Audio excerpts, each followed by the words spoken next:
Here we are again, ladies and gentlemen.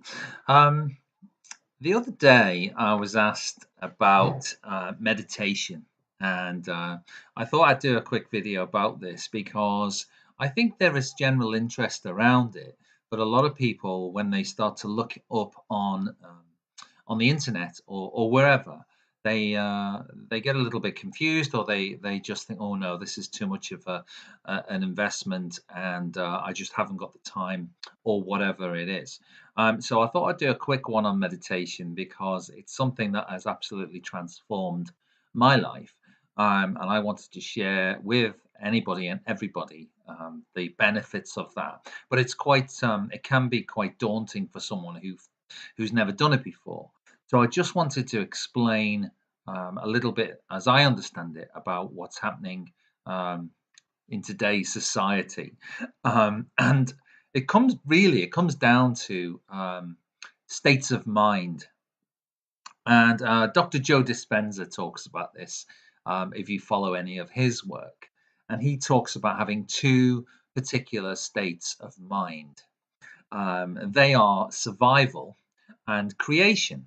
Now, most of the time, in our daily lives, particularly if you've got a busy life, and most people have these days, then what you'll find is that your brain is firing in a way that you are, I would say, 70% of your working day, you are in what they would call the hormones of stress.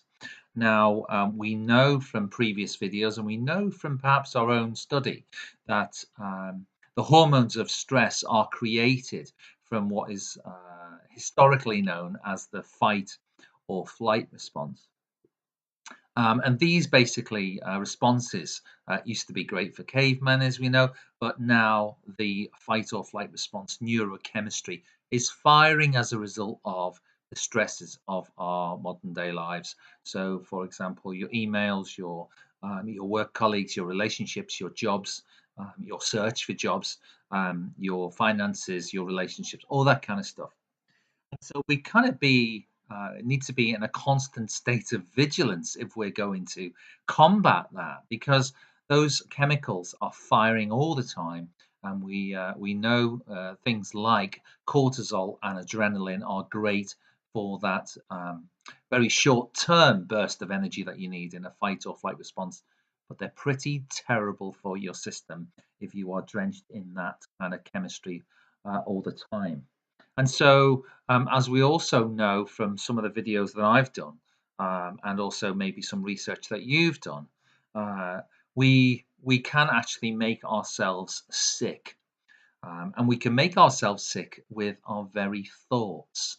And so, meditation is designed to realign your thoughts and perhaps unplug you from them in many ways. So you'll find that if you are having the same thoughts every single day, you're obviously going to be firing the same neurochemistry every single day. And if those thoughts are around the hormones of stress, or producing stress in your life, or stress as I suppose as a byproduct is producing the neurochemistry, whichever way you look at it, you need to be correcting your thoughts. And meditation is one of the best ways that I know that a lot of people would like to get into and perhaps try.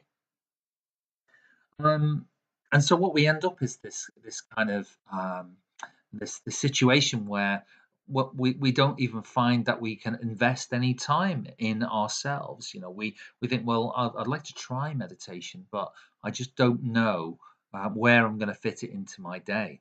And the short answer is that you need to you need to at least invest at least 20 minutes if you can in the morning, 20 minutes of an evening, to create a better life for yourself, and also better health, better well-being, and all of the myriad of benefits that meditation brings. So it's just something that I've been studying, and I had a look into it as a result of the question. And it's we know that there is this. When you're in survival state of mind, we know that you only concentrate on three things. Now, if you imagine, say, a deer being chased by a lion, then they are only thinking of three things, and they are the body, the environment, and the time. Now, they're thinking from a body perspective is they're trying to protect themselves. The environment is where can I hide? How can I respond and get away from this lion? And the time, how long it's going to take me. And so we do that when we're in our survival mode.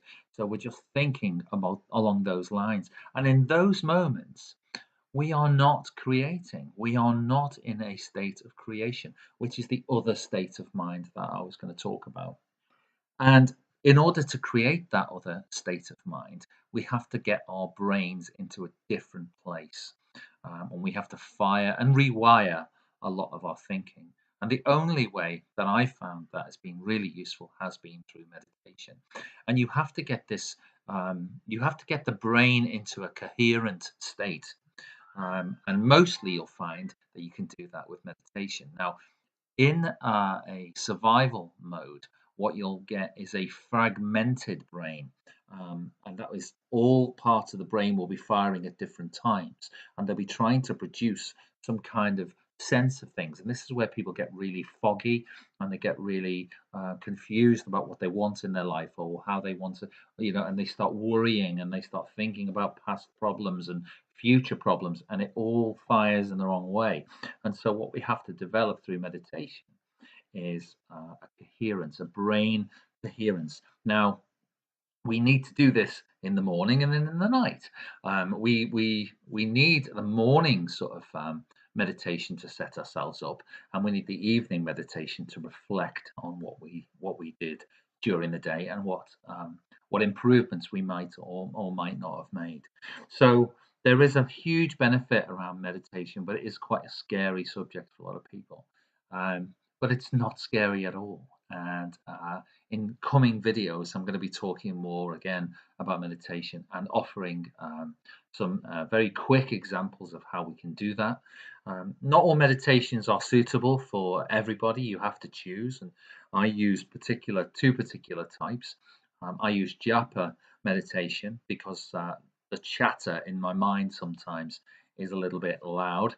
So japa meditation helps you lower the volume, and I also use a kind of Zen music meditation where there's enough noise going on, but it's really relaxing, and a visualization type of meditation, which talks primarily around two things. One is an intended, sorry, a clear intention with an elevated emotion. But I'll talk about those, and I have talked about those in previous videos, but I will going forward because I think it's important for a lot of people to try and access this, and I want them to access this as much as possible. So there's two states of mind. You've got your survival state and you've got your creative state. And the only way that you can get into the creative mind is to unplug and to take that 20 minutes. It could be via an app or it could be just your own simple 20 minutes of peace somewhere to get into that creative state. Because when we're in that creative state, then life becomes a lot easier. And I think we all deserve that. So just a quick one today and more to come because I'm off for a few days, which is great. And we will speak soon.